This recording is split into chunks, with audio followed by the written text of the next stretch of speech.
दोस्तों, आज की कहानी बहुत ही ज्ञानवर्धक है, इसीलिए सभी से यह निवेदन है कि इस कहानी को पूरा अंत तक ध्यान से सुनिएगा, जिसे जान करके आप ये जानेंगे कि कम उम्र में ही बुढ़ापा क्यों आते हैं। जैसे कि दोस्तों, सभी लोग जानते थे कि महात्मा बुद्ध एक राजा थे, लेकिन उन्होंने सब कुछ त्याग के एक सन्यासी का रूप ले लिया। तो इसीलिए उन्हें सब पता है कि हमें क्या खाना चाहिए, हमें कैसी दिनचर्या अपनाना चाहिए। तो दोस्तों, आज हम महात्मा बुद्ध के वो 12 महत्वपूर्ण नियम, यानी कि एक और से कह लो कि हम उनके पूरे जीवन के सार हम जानने वाले हैं। दोस्तों, इसीलिए सभी से निवेदन है, सभी से गुजारिश है कि पूरी कहानी को ध्यान से जरूर सुने और उस 12 बातों को सुन करके अपने जीवन में उतार लीजिए। मैं आपको गारंटी देता हूँ कि आपको कभी बीमारी नहीं होगी और आपको कोई बुढ़ापा छू ही नहीं पाएगा। दोस्तों, इसे हम समझते हैं एक कहानी के माध्यम से। एक बार की बात है, एक राज्य में वीरसेन नाम का एक राजा था।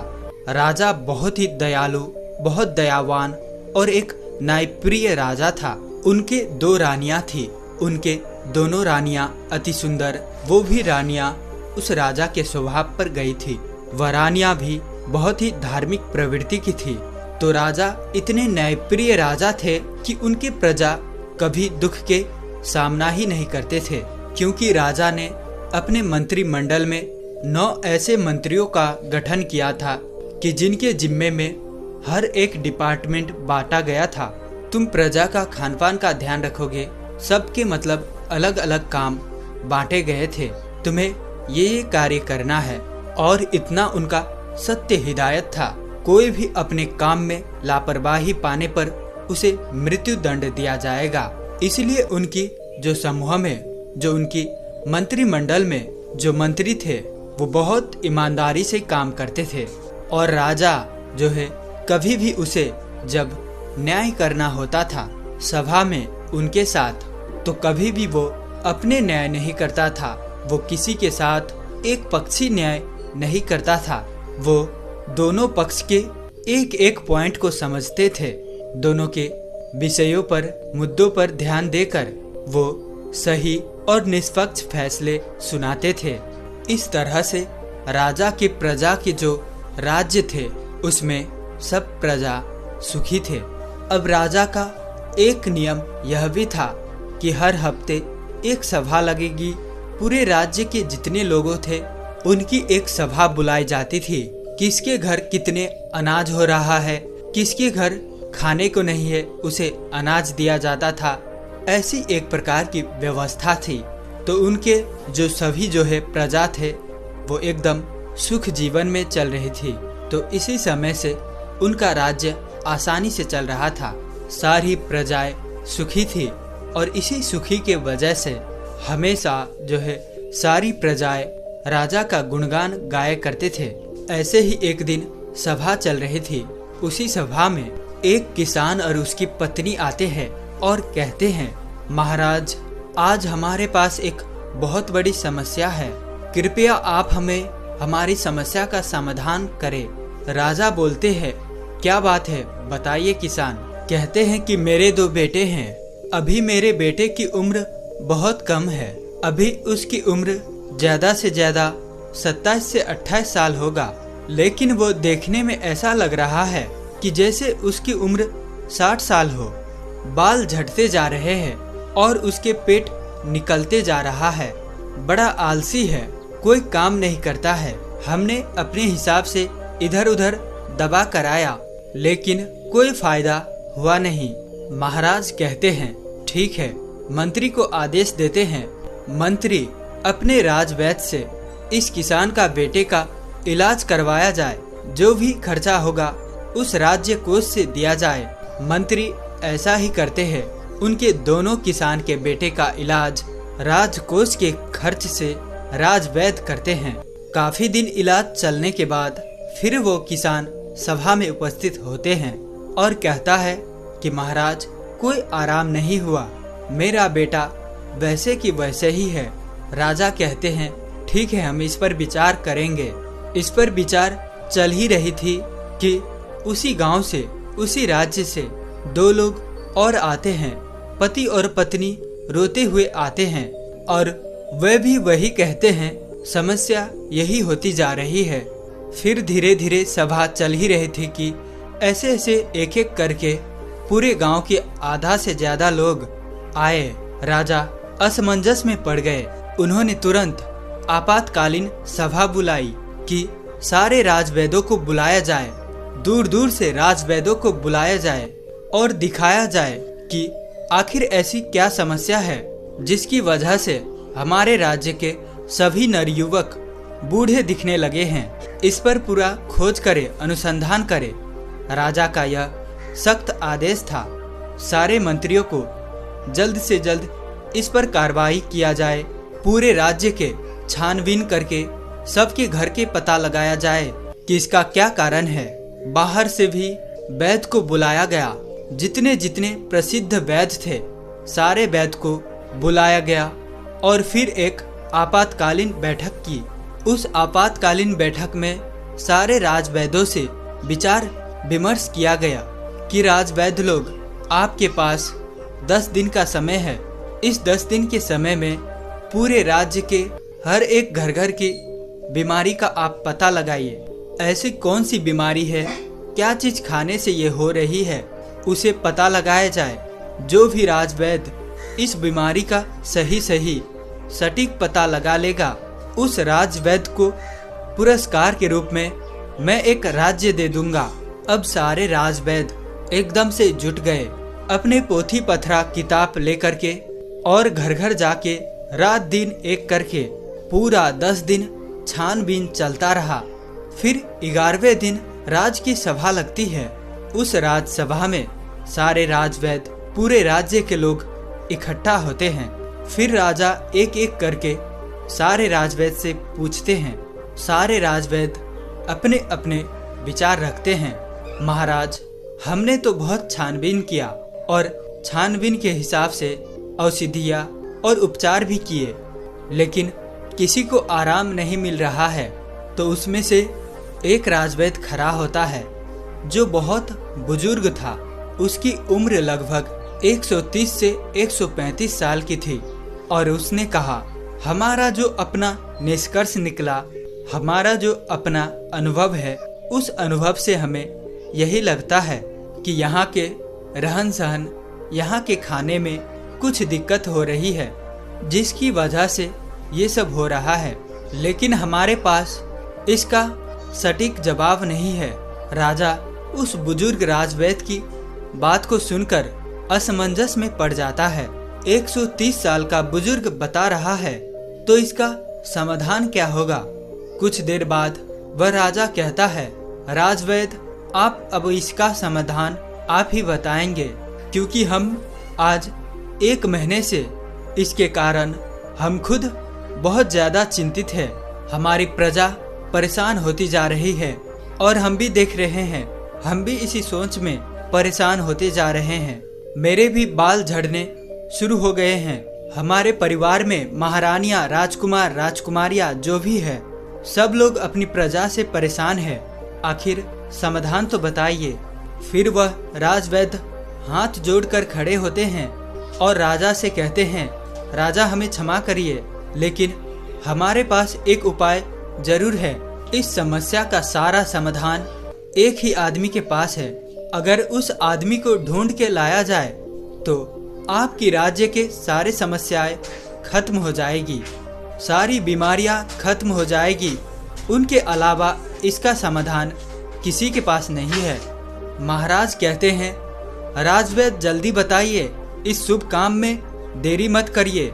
मुझे जल्दी उस महापुरुष, उस ज्ञानी का नाम बताइए, हम उन्हें अपनी राज्य में आमंत्रित करेंगे। वह राजवैद्य कहता है, क्षमा करें महाराज, हमें उनका पता नहीं है कि वो कहाँ रहते हैं, लेकिन उनका किसी राज्य में उपदेश चल ही रहा होगा। कृपया आप अपने सैनिकों को सारे राज्य में भेज करके पता लगाइए कि महात्मा बुद्ध किस राज्य में है, कहाँ पर वो उपदेश दे रहे हैं।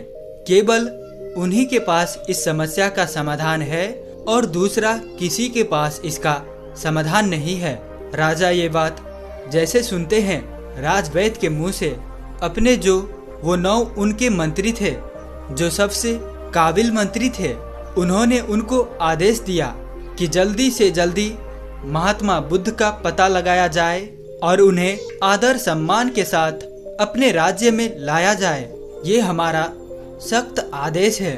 इसके लिए जितने भी सेना चाहिए, जितने भी गुप्तचर चाहिए, ले लीजिए और आप पता लगाइए इस समय महात्मा गौतम बुद्ध का उपदेश किस राज्य में चल रहा है। वह जरूर आएंगे, उनका हमारा संदेश भेजिए।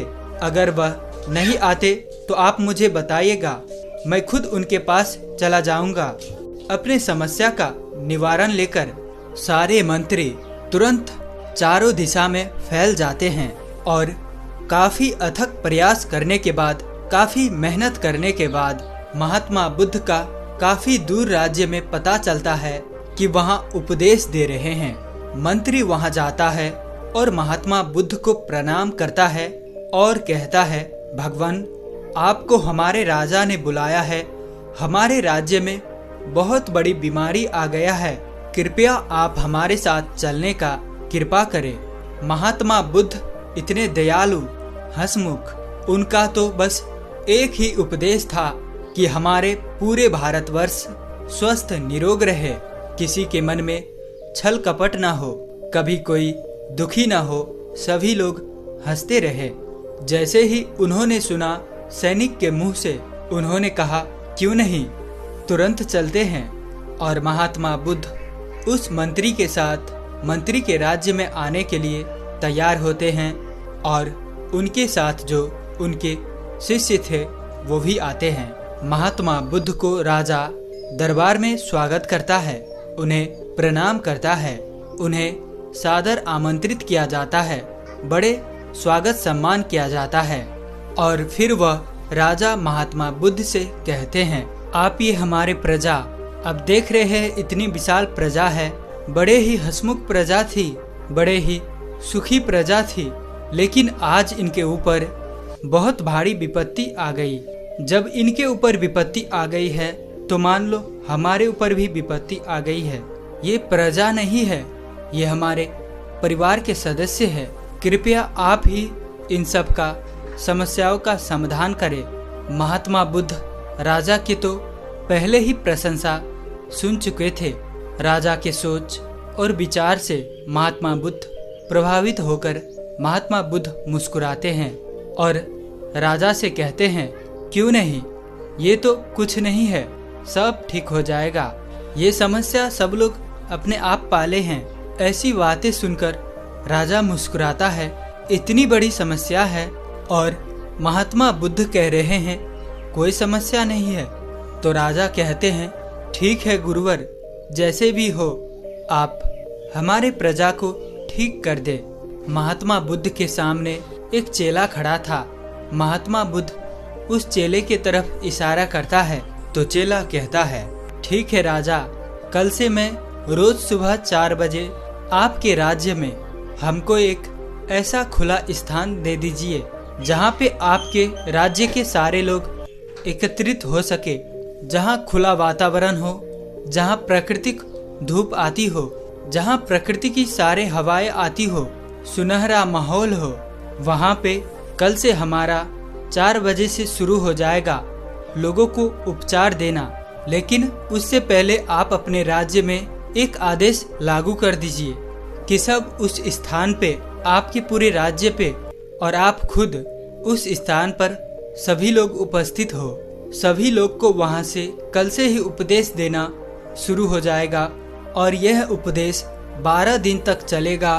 12 दिन करके एक एक उपदेश दिया जाएगा और 12वें दिन आपकी जो पूरी प्रजा है वह प्रजा स्वस्थ हो जाएगी। राजा शिष्य की मुंह से ये बात सुनकर बड़े खुश होते हैं। सिर्फ 12 दिन में राजा कहते हैं, ठीक है, जो भी खर्चा आएगा वो सारे हमारे राज्य कोष से दिया जाएगा। फिर वह शिष्य कहता है, कोई खर्चा नहीं आएगा महाराज, आप निश्चित रहिए, आप सिर्फ और सिर्फ अपने प्रजा में ये सख्त आदेश करवा दीजिए, जो 4 बजे यहाँ उठकर नहीं आएगा उसे दंड दिया जाएगा। राजा ने ये आदेश लागू कर दिया और कहा कल सुबह सबको वहाँ आना है।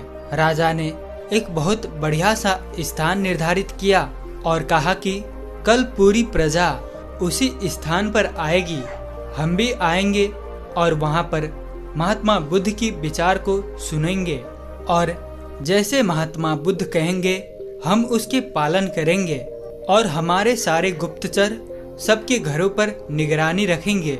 जो भी उपदेश का पालन नहीं करेगा उसे सभा में दंडित किया जाएगा। ये सारी बातें घोषित करने के बाद पूरी प्रजा महाराजा को प्रणाम करती है और कहते हैं नहीं महाराज, हम सभी लोग वहाँ पर उपस्थित होंगे। महात्मा बुद्ध को सभी लोग प्रणाम करके वहाँ से चले जाते हैं। उस दिन की सभा वहीं पर स्थगित होती है। फिर अगले दिन कल से महात्मा बुद्ध के प्रवचन शुरू होने वाला था। उसमें वो उपदेश देने वाले थे। कल पहला उपदेश था तो वहाँ पे सबको 4 बजे आना था। महात्मा बुद्ध वहाँ पे 4 बजे पहुँच जाते हैं और उस राज्य के सारे लोग 4 बजे पहुँच जाते हैं। फिर वहाँ पे महात्मा बुद्ध पहला उपदेश बताते हैं। वो पूरी राज्य को संबोधित करते हैं और अपने शिष्य को इशारा करते हैं कि लोगों को बताओ। उनका शिष्य खड़ा होता है अपने स्थान से और कहता है कल से पूरे राज्य के लोग 4 बजे उठेंगे। सुबह 4 बजे 4 बजे जो होता है वो ब्रह्म मुहूर्त होता है। इसी 4 बजे सबको उठना है। सब उठने के बाद 2 से 3 गिलास गुनगुना पानी करना है और सबको बैठ के अलथी पलथी मार के जो गुनगुना पानी है वो मिट्टी के बर्तन में पीना है। मिट्टी के बर्तन से पानी सीप सीप करके पीना है। इसी को जो अनुसरण नहीं करेगा वो आराम नहीं होगा। महात्मा बुद्ध का पहला उपदेश था। इस पहला उपदेश को पालन करेगा और उसके बाद कल दूसरा उपदेश दिया जाएगा। कल ये उपदेश का सब पालन करके आएंगे। सभा वहीं समाप्त होती है। फिर अगले दिन सभी लोग समय से उपस्थित होकर वहां आ जाते हैं। सब लोगों से फिर महात्मा बुद्ध के शिष्य पूछता है क्या हुआ, कितने लोग पालन किए। सब लोगों ने हाथ उठाया और सभी ने कहा कि हमने इसका पालन किया और आज हमें बहुत आराम मिला। हमारा पेट एकदम सही से साफ हुआ, शरीर एकदम हल्की फुल्की लग रही है, एकदम हम स्वस्थ लग रहे हैं। तो फिर महात्मा बुद्ध का शिष्य कहता है अब दूसरा उपदेश जो करना है, सबको टहलने चलना है। यानी कि आज के ज़माने में कहे तो सबको मॉर्निंग वॉक करना है। अपने अपने उम्र के हिसाब से सबको चलना है और चलना कितना है, 2 से 3 किलोमीटर। सबको 2 से 3 किलोमीटर चलना है। उसमें जो बच्चे हैं, नौजवान हैं, वो दौड़ेंगे और जो सामान्य लोग हैं जो 40 से 50 की उम्र के हैं वो तेज चलेंगे और चाल जो होगी 1 सेकेंड में 1 कदम और 1 मिनट में 60 कदम तेज चलना है। और जो दौड़ सके वो दौड़ेंगे। बहुत तेज नहीं दौड़ना है, सब अपने क्षमता के अनुसार 2 से 3 किलोमीटर, ज़्यादा होगा पर कम नहीं। इसी हिसाब से सुबह चलना है, मॉर्निंग वॉक करना है। ये दूसरे दिन का उपदेश था। अगले दिन फिर से सभा शुरुआत होती है। फिर से लोग सभा में आते हैं तो सबसे पहले बुद्ध के शिष्य पूछता है कि 2 दिन का नियम सबने पालन किया। सब लोग हाँ में हाथ उठाते हैं। शिष्य पूछता है कैसे आप लोगों को लग रहा है। सब लोग कहते हैं बहुत अच्छा लग रहा है, ऐसे लग रहा है कि हमको कोई बीमारी ही नहीं है। फिर शिष्य कहते हैं अब सब लोग योगा करें। योगा प्राणायाम अपने हिसाब से सब लोग करें। योगा प्राणायाम में 2 योगा प्राणायाम जरूर शामिल होगा, एक कपालभात, दूसरा अनुलोम विलोम। सारे शिष्यों ने कपालभात और अनुलोम विलोम का विधि सभी को बता दिया। अनुलोम विलोम कैसे की जाती है, कपालभाति कैसे की जाती है, सूर्य प्राणायाम कैसे किया जाता है। सभी लोग कम से कम आधा घंटा से लेकर 45 मिनट तक डेली इसे करना है। तब इस दिन की भी सभा समाप्त होती है। अगले दिन फिर सभा शुरू होती है और उस सभा में सारे लोग उपस्थित होते हैं। सारे लोग उपस्थित होने के बाद फिर सबसे दिनचर्या पूछी जाती है, किसने कितना अनुसरण किया। सबने कहा, अब तो हमको ऐसे लग रहा है कि अब हमको कोई बीमारी ही नहीं है, हमें कोई अलार्म नहीं लगाना पड़ता, हमें जगाना नहीं पड़ता, मेरी 4 बजे अपने आप आंख खुल जाती है। यह सुनकर महाराज बड़े खुश हुए। इतना बड़ा चमत्कार, बिना कोई पैसे की हमारी प्रजा ठीक हो रही है। महाराज तुरंत खुश होकर फिर महात्मा बुद्ध को प्रणाम करते हैं और बुद्ध से कहते हैं कि आप हमारे ही राज में रहिएगा, जाइएगा नहीं। भगवान महात्मा बुद्ध मुस्कुराते हैं, क्योंकि उनका तो काम ही है हमेशा हंसते रहना, क्योंकि वे चिंता नहीं करते। फिर वो कहते हैं, अब सबका योगा प्राणायाम सब कुछ हो जाने के बाद अब सब लोगों को अगला काम जो करना है, 300 ग्राम सबको सेब खाना है। इससे और ज्यादा खा सकते हैं, लेकिन कम नहीं। सेब खाने के बाद सब लोग जो भी अपना अपना काम है काम करेगा। उस दिन का भी ज्ञान समाप्त हुआ, सभा विसर्जित हुआ। फिर अगले दिन सभी लोग आते हैं। फिर सबसे पूछा जाता है किसको कितना आराम हुआ। सभी लोग कहते हैं कि हम तो पूर्ण रूप से एकदम ठीक हो गए। फिर वह शिष्य कहता है, नहीं, अभी तो आधी बाकी है, अभी तो आधा नियम और करना है। जब आप पूरे नियम को अनुसरण कर लोगे तो आपको कोई बीमारी नहीं आएगी। बुढ़ापा तो छूमंतर हो जाएगी, बुढ़ापा पास नहीं आएगी, मर्दाना ताकत बरकरार रहेगी। हमारे महात्मा बुद्ध की तरह सभी के चेहरे पर चमक बनी रहेगी। फिर कहते हैं कि अगला उपदेश क्या है। अब सब लोग सेब खाए हैं, सेब मान लीजिए सबने खा लिया है 7 से 8 बजे तक। उसके 2 से ढाई घंटे बाद सबको अपने फुल डाइट लेना है, सबको फुल खाना खाना है। खाने में क्या क्या खाना है, अब खाने का वो शिष्य बताता है। सबको रोटी खाना है, मल्टीग्रेन रोटी, मिक्स रोटी। वो कहता है उसमें गेहूं नहीं होगा, गेहूं अच्छा चीज नहीं है। सावा, जौ, बाजरा, रागी, मक्के और एक चना, ये 5 चीजों को सबको रोटी बनाना है और सबकी थाल में इसकी रोटी होगी। एक कटोरी दाल होगी और उसमें देसी घी गाय का डाला हुआ और एक कटोरी मिक्स सब्जी या साग होगा। सीजन के हिसाब से जो सीजन वाली सब्जी होती है वही खाना है, बिना सीजन वाली सब्जी नहीं खाना है। बिना सीजन वाली सब्जी स्टोर की होती है, वो नुकसान पहुंचाती है। साग सब्जी जो भी खाना है वो सीजन के ही खाना है। ये सारी चीजें खाने के बाद उसके आधे घंटे के बाद उसमें एक कटोरी 200 ग्राम सबको दही खाना है। दही में गुड़ डाल के, तो जब आप खाना खा के आधे घंटे के बाद दही में गुड़ डाल के खाओगे तो आपका खाना वो सब आसानी से पच जाएगा, जो कि दही में लैक्टोबायोटिक एसिड पाया जाता है, जो हमारे खाने को पचाता है, हमारे लीवर को मजबूत बनाता है। इतना जो खाएगा उसकी सारी बीमारियां खत्म हो जाएगी। अब ये आज का उपदेश हो गया, कल सब इसको अनुसरण करके आएगा। तब सब लोग खुशी खुशी अपने घर जाते हैं। जैसे वो उपदेश में बताया गया सब लोग उसका पालन करते हैं। सब फिर अगले दिन की सभा होती है, सारे लोग सभा में उपस्थित होते हैं। सबसे पूछा जाता है किसको कितना आराम है। सारे लोग कहते हैं, अहो भगवान, हमको तो कुछ बीमारी ही नहीं है, हम तो पूर्ण रूप से ठीक हो गए, हमको तो लगता ही नहीं कि हम कभी बीमार हुए थे। महाराज और खुश हो गए। राजा कहते, वाह, ये तो खाने से सब लोग ठीक हो गए, खाने से सबकी बीमारियां ठीक हो गई। धीरे धीरे ऐसे देखने में लग रहा है कि सबका मोटापा भी अपने आप चले जाएगा।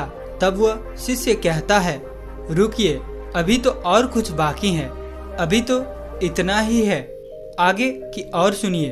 तो वह सबसे पहले ये बताता है, आप लोग ये भी ध्यान रखना, खाना और पीना दोनों एक साथ नहीं करना है, या तो खाइए या तो पिए।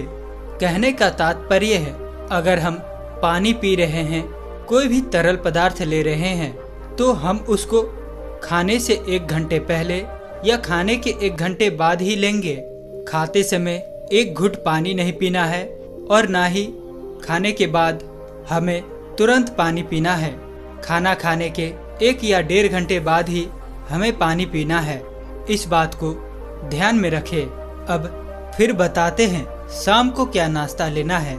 जैसे सब लोग 10 से 11 बजे खाना खा लिया, अब सबको भूख लग जाएगी, तो 4 बजे 5 बजे क्या लेना है। 4 से 5 बजे सबको 1 प्लेट सलाद लेना है और सलाद सबके वजन के हिसाब से होगा। अगर किसी का 50 किलो वजन है तो उसका 5% यानी 250 ग्राम। अगर किसी का 60 किलो है तो 300 ग्राम। किसी का 70 किलो वजन है तो 350 ग्राम। किसी का 80 किलो वजन है तो 400 ग्राम सलाद लेना है। उस सलाद में क्या क्या होगा?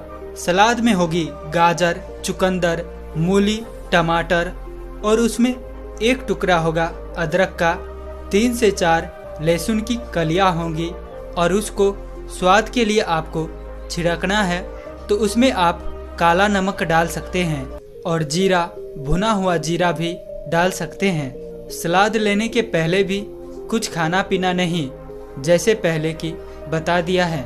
इसे फॉलो करें और अगले दिन आए तो उस दिन की सभा समाप्त होती है।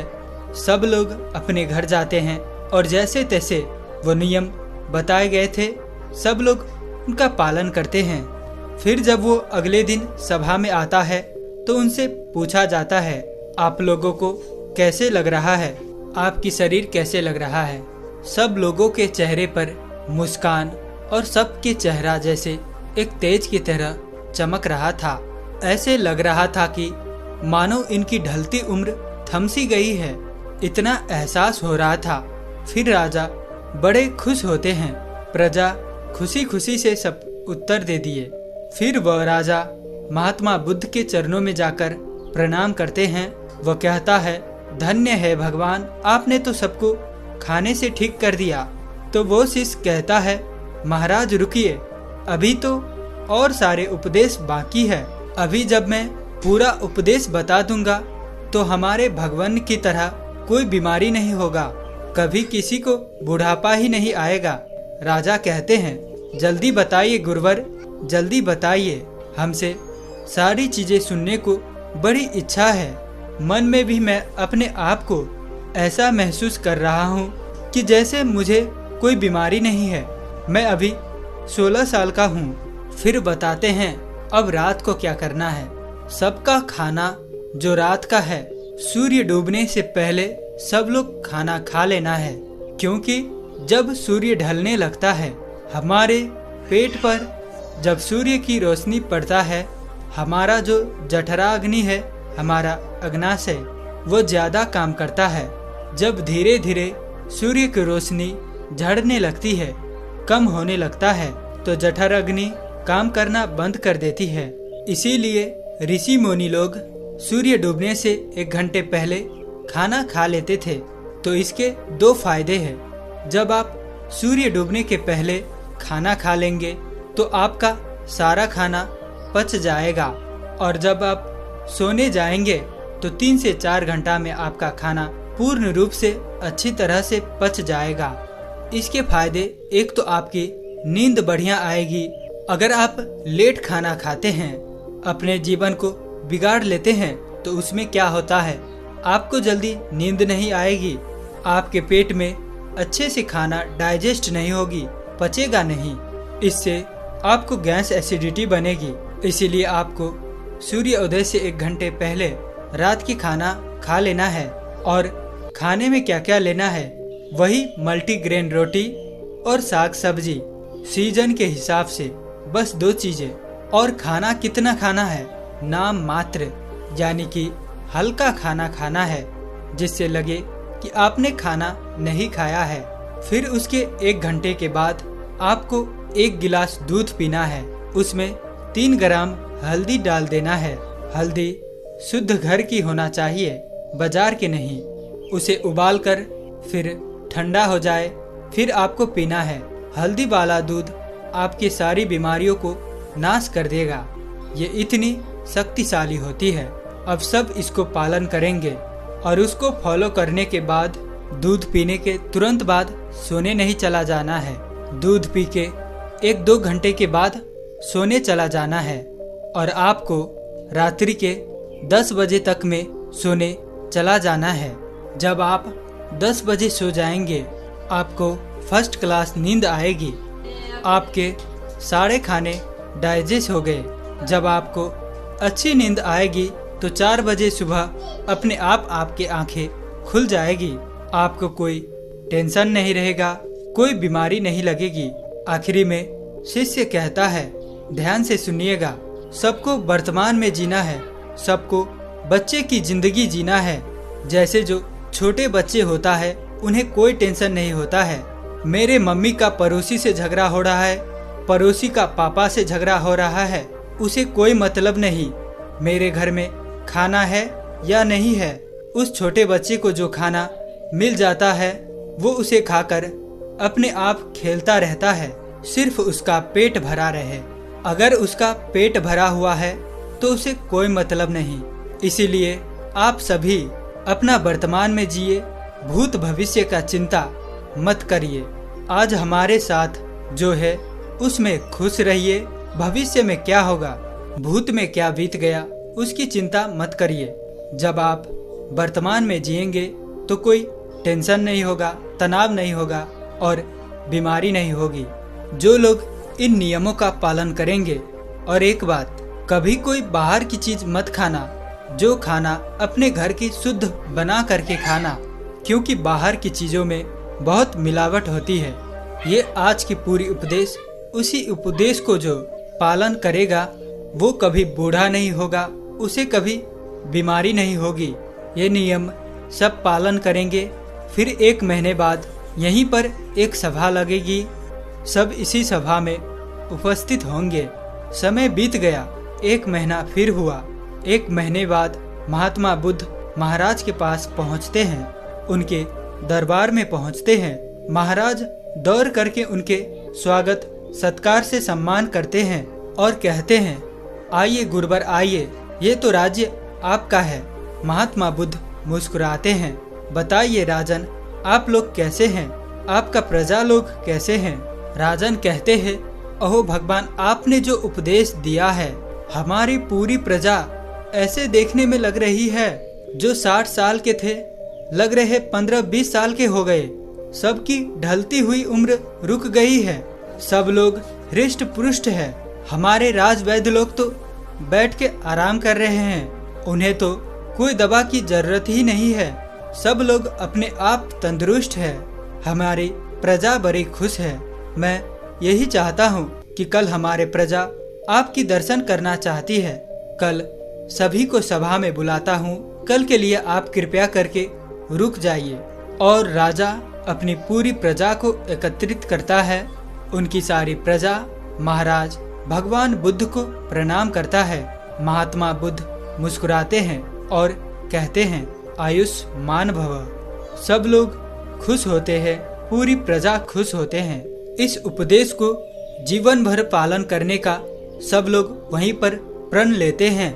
और राजा कहते हैं, आपने जो ये उपदेश दिया है, मैं इसे अन्य लोगों तक भी पहुंचाऊंगा, ज्यादा से ज्यादा लोगों तक पहुंचाऊंगा। राजा और प्रजा के मुख से ये बातें सुनकर भगवान बुद्ध बेहद खुश होते हैं और फिर महात्मा बुद्ध वहां से चले जाते हैं। दोस्तों, उम्मीद है कि आपको कहानी पसंद आई होगी।